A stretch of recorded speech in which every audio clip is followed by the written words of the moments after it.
देने से रोका। इन आपदा वालों ने आयुष्मान भारत योजना का लाभ भी दिल्ली के लोगों को मिलने नहीं दिया।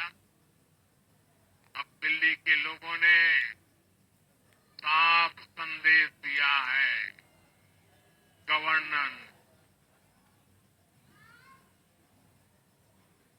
और साथियों, दिल्ली ने देखा है पहले का जमाना, गवर्नेंस ये नौटंकी का मंच नहीं है। गवर्नेंस ये प्रचार का मंच नहीं है। गवर्नेंस ये प्रपंच का मंच नहीं है। अब जनता ने फिर और डबल इंजन की सरकार को चुना। हम पूरी गंभीरता से धरातल पर रहकर काम करेंगे। हम दिल्ली के लोगों की सेवा में दिन रात एक कर देने वाले लोग।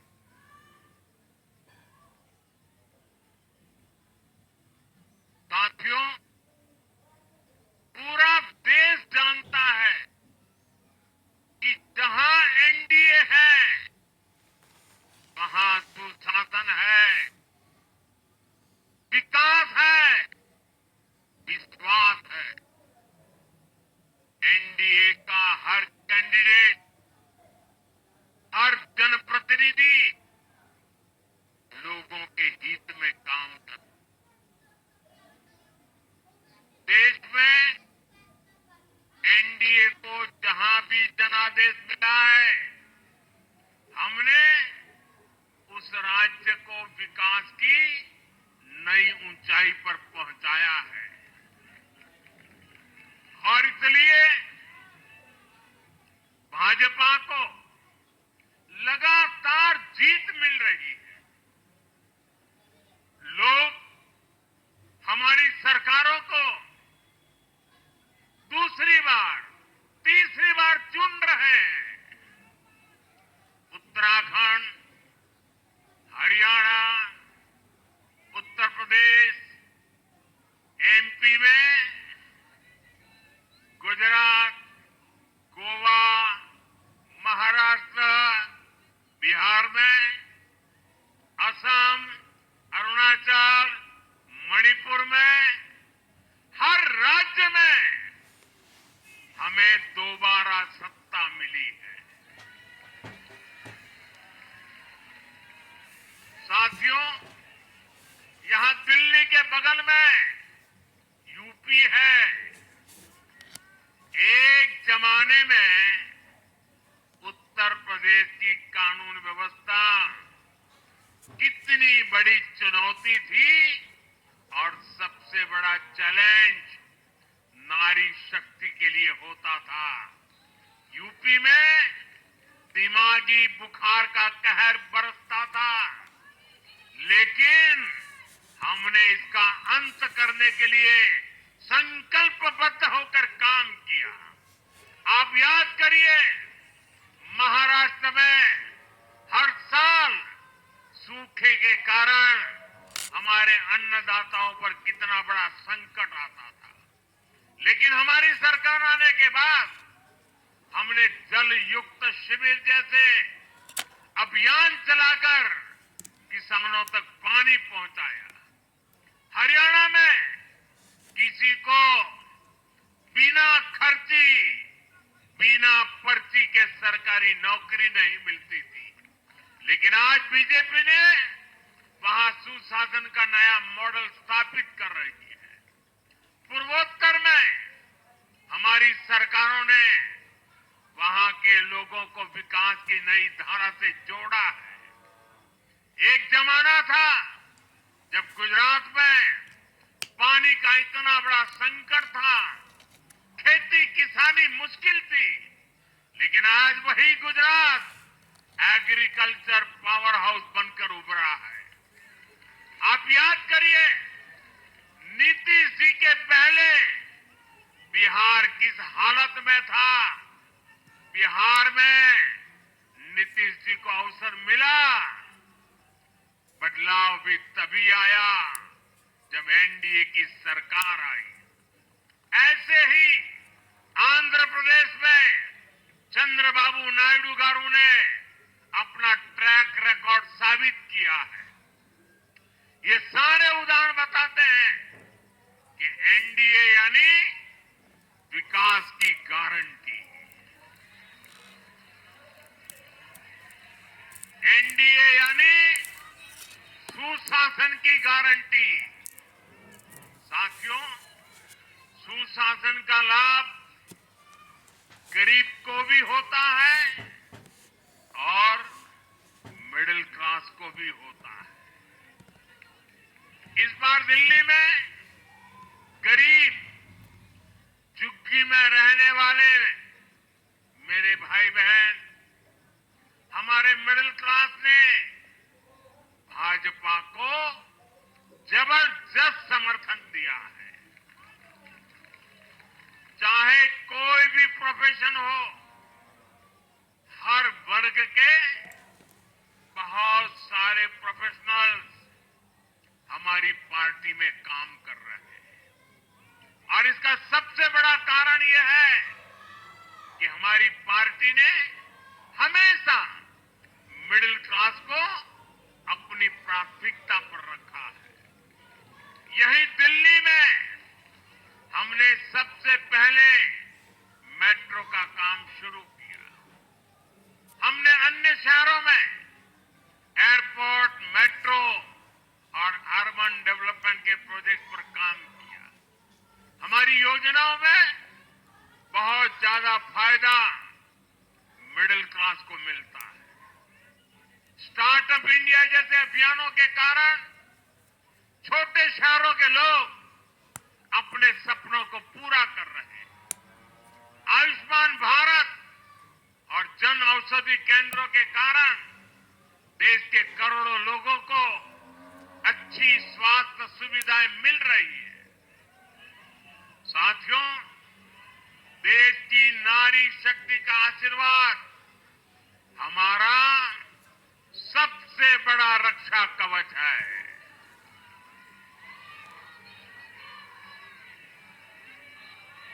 और आज एक बार फिर नारी शक्ति ने दिल्ली में मुझे अपना आशीर्वाद दिया है। चाहे उड़ीसा हो, महाराष्ट्र हो या हरियाणा हो, हमने हर राज्य में नारी शक्ति से किए हर वादे को पूरा किया है। आज इन राज्यों में करोड़ों माताओं बहनों को हमारी योजनाओं का लाभ मिल रहा है। मैं दिल्ली की मातृशक्ति से भी कहता हूं, चुनाव में उनसे किया वादा जरूर पूरा किया जाएगा। ये मोदी की गारंटी और मोदी की गारंटी यानी गारंटी पूरा होने की गारंटी। साथियों, टूटती सड़कें, कूड़े के ढेर, सीवर ओवरफ्लो और प्रदूषित हवा, दिल्ली की जनता इन सब समस्याओं से त्रस्त रही है। अब यहां बनने वाली भाजपा सरकार दिल्ली को विकास की ऊर्जा के साथ एक आधुनिक शहर बनाएगी। साथियों, पहली बार दिल्ली एनसीआर के हर प्रदेश में बीजेपी का शासन आया है। आजादी के बाद ये पहली बार हुआ है। राजस्थान में, यूपी में, हरियाणा में ऐसे पड़ोस के हर राज्य में भाजपा की सरकारें हैं। ये बहुत ही सुखद संयोग है। जरा इनको नींद आ रही है, तबीयत खराब है, जरा डॉक्टर देख लीजिए। इस कार्यकर्ता को पानी पिला दीजिए, शायद तबीयत ठीक नहीं है, इनको जरा संभालिए। हाँ।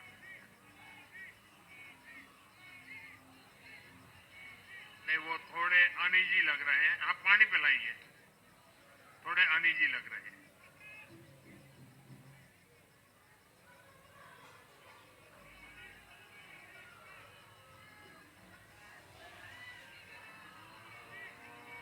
साथियों, इन सभी क्षेत्रों में आजादी के बाद पहली बार एक साथ भाजपा की सरकारें हैं। इस एक संयोग से दिल्ली और पूरे एनसीआर में तरक्की के अनगिनत रास्ते खुलने जा रहे हैं। हमारी कोशिश होगी कि आने वाले समय में इस पूरे क्षेत्र में मोबिलिटी और इंफ्रास्ट्रक्चर पर ढेर सारा काम हो और इस क्षेत्र के नौजवानों को भी तरक्की के नए नए अवसर मिले। साथियों, हम देख रहे हैं आज देश तेजी से शहरीकरण की ओर बढ़ रहा है। पहले के समय की सरकारों ने शहरीकरण को बोझ माना, इसे चुनौती समझा। उन लोगों ने शहरों को सिर्फ पर्सनल वेल्थ कमाने का जरिया बना दिया। लेकिन मेरा मानना है अर्बनाइजेशन एक अपॉर्चुनिटी है। अर्बनाइजेशन गरीबों को, वंचितों को सशक्त करने का भी एक माध्यम है। दिल्ली भारत का गेटवे है और इसलिए इसे देश का सर्वश्रेष्ठ अर्बन इंफ्रास्ट्रक्चर मिलना ही चाहिए। दिल्ली के लोगों ने हाउसिंग सेक्टर में हमारा काम देखा है। लोगों ने सड़कों के लिए हमारी परफॉर्मेंस देखी है। अब हम दिल्ली वालों की आकांक्षाओं को पूरा करने में पूरी शक्ति से जुट जाएंगे। साथियों, दिल्ली का जनादेश विकास के साथ ही विरासत की समृद्धि के लिए भी है। गंगे च यमुने चैव गोदावरी सरस्वती कावेरी नर्मदे सिंधु, ये भारत का सांस्कृतिक और आध्यात्मिक उद्घोष है। मां यमुना हमारी आस्था का केंद्र है। तभी तो कहते हैं नमो नमस्ते यमुने सदा त्वं भवस्व में मंगल कारणम च। हम लोग हमारा सदा मंगल करने वाली यमुना देवी को नमस्कार करते हैं। लेकिन उसी यमुना जी की इन लोगों ने कैसी दुर्दशा कर दी। दिल्ली का तो अस्तित्व ही मां यमुना जी की गोद में पनपा है। दिल्ली के लोग यमुना जी की इस पीड़ा को देखकर कितना आहत होते रहे हैं, लेकिन दिल्ली की आपदा ने इस आस्था का अपमान किया। दिल्ली की आपदा ने लोगों की भावनाओं को, उनकी आस्था को पैरों तले कुचल दिया। अपनी नाकामी के लिए हरियाणा के लोगों पर इतना बड़ा आरोप लगा दिया। साथियों, मैंने चुनाव प्रचार के दौरान संकल्प लिया है कि यमुना जी को हम दिल्ली शहर की पहचान बनाएंगे।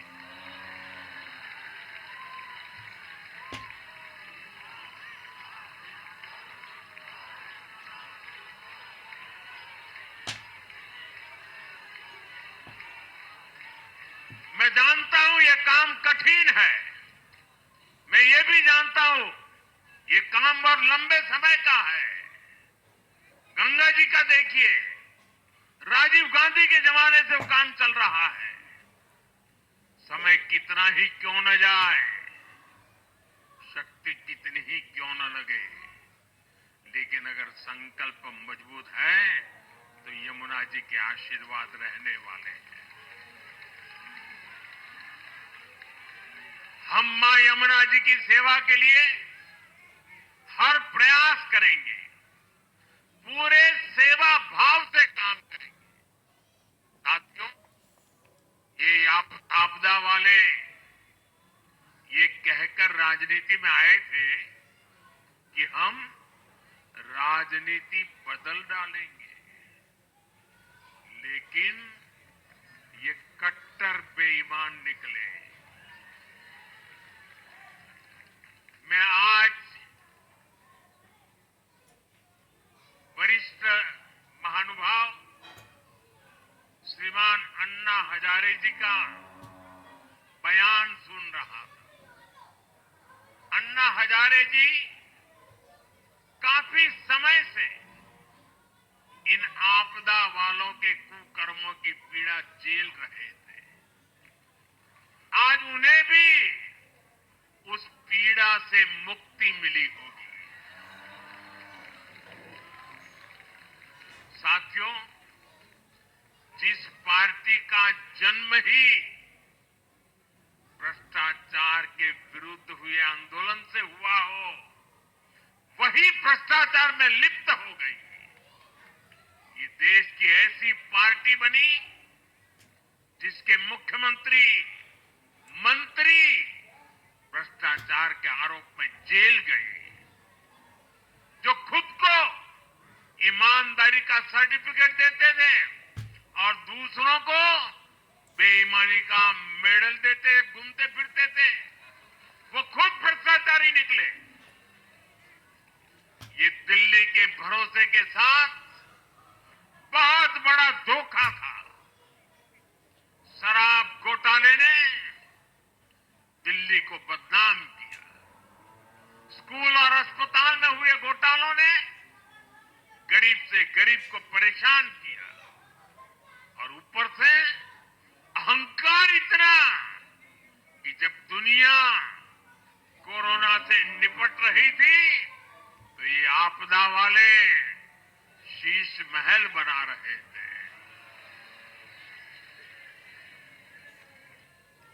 इन आपदा वालों ने अपने हर घोटाले को छिपाने के लिए रोज नई नई साजिशें रची, लेकिन अब दिल्ली का जनादेश आ चुका है।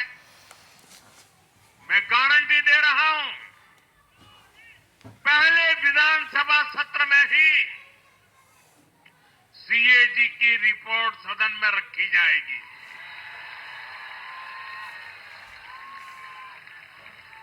भ्रष्टाचार के हर तार की जांच होगी, और जिसने भी लूटा है उसको लौटाना पड़ेगा।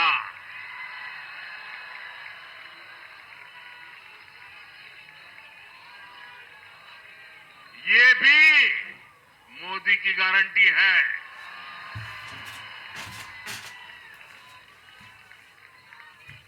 साथियों, आज जनता ने फिर एक बार कांग्रेस को कड़ा संदेश दिया है। दिल्ली के चुनाव में कांग्रेस ने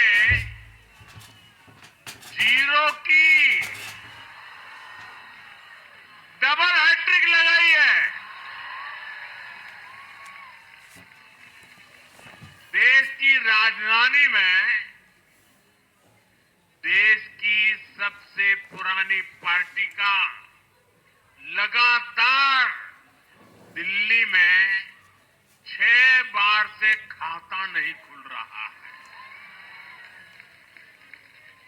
और ये लोग खुद को पराजय का गोल्ड मेडल देते फिर रहे हैं। सच्चाई ये है कि कांग्रेस पर देश बिल्कुल भरोसा करने के लिए तैयार नहीं है। पिछली बार मैंने कहा था कि कांग्रेस एक परजीवी पार्टी बन चुकी है। ये खुद तो डूबती है, अपने साथियों को भी डुबोती है। साथियों, कांग्रेस एक के बाद एक अपने सहयोगियों को खत्म कर रही है और इनका तरीका भी बड़ा मजेदार है। आज की कांग्रेस अपने सहयोगों की जो भाषा है, जो उनके एजेंडा है, उसी को चुराने में लगी हुई है। उनके मुद्दे चुराती है, फिर उनके वोट बैंक में सेंध मारती है। यूपी में कांग्रेस उस वोट बैंक को छीनने की कोशिश कर रही है जिस पर समाजवादी पार्टी और बीएसपी अपना हक मानती थी। मुलायम सिंह जी इसको बराबर समझ गए थे। इसी तरह तमिलनाडु में कांग्रेस आज डीएमके की भाषा डबल जोर से बोलती है।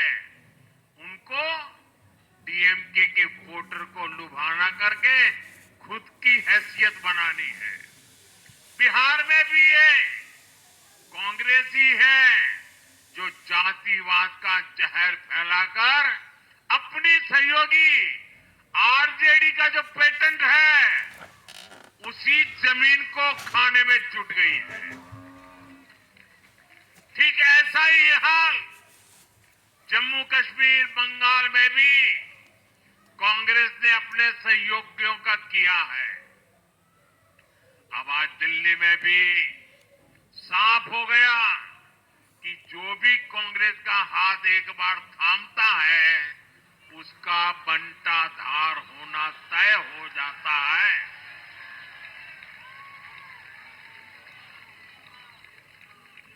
और जो राजनीति का अध्ययन करते हैं उनके लिए मैं आज एक काम छोड़ देता हूं।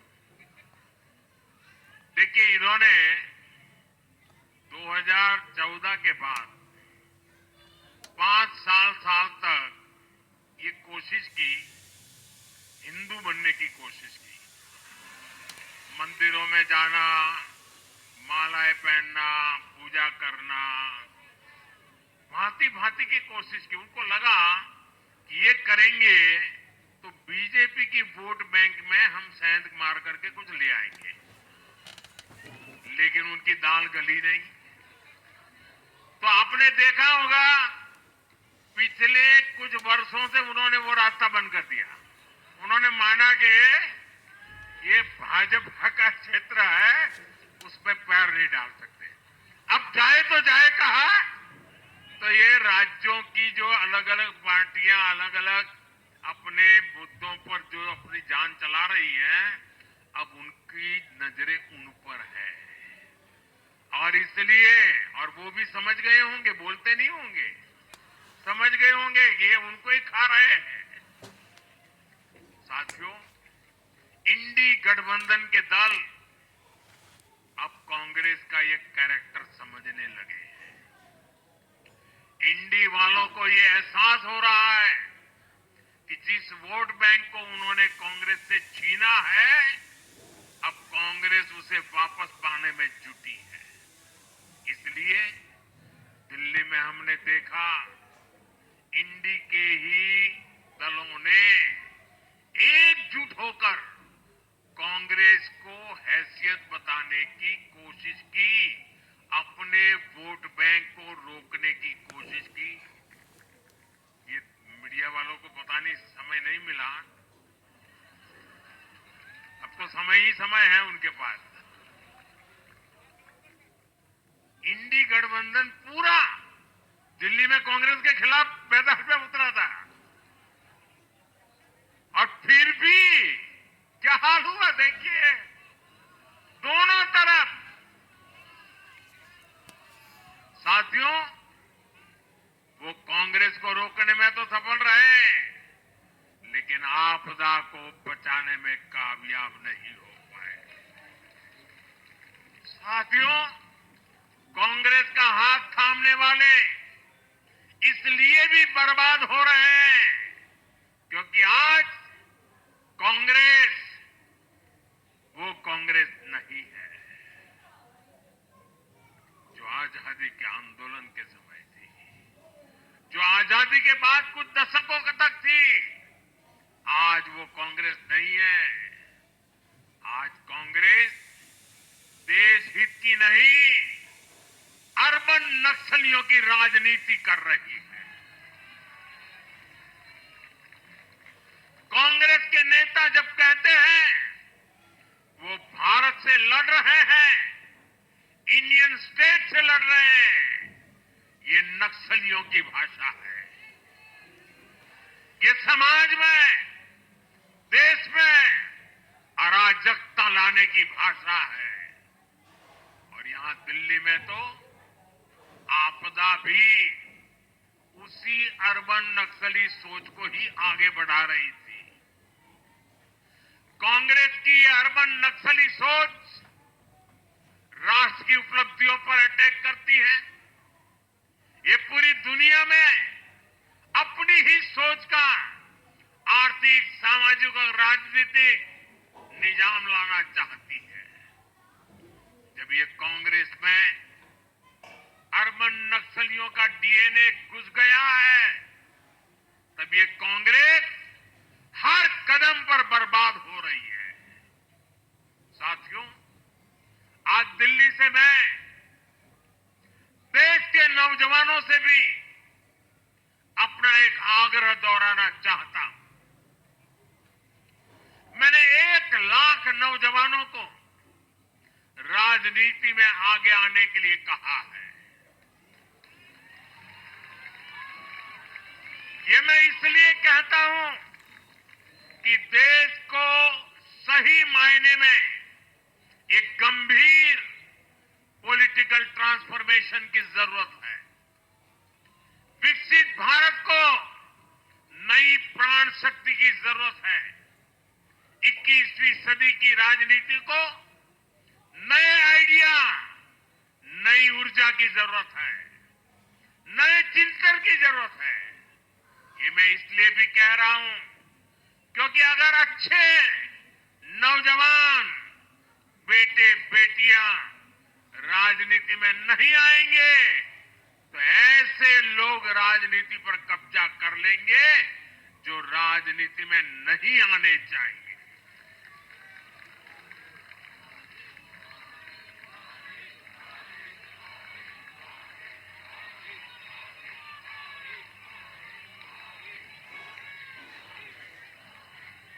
साथियों, सफलता असफलता अपनी जगह पर है, लेकिन देश को धूर्तता और मूर्खता की राजनीति नहीं चाहिए।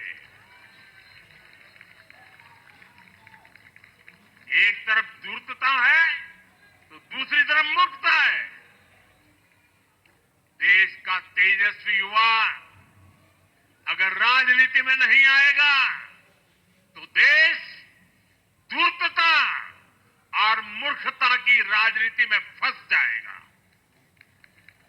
विकसित भारत बनाने के लिए हमें राजनीति में नयापन लाना है, हर स्तर पर इनोवेशन लाना है। साथियों, हमारी ये विजय नई जिम्मेदारी लेकर आई है।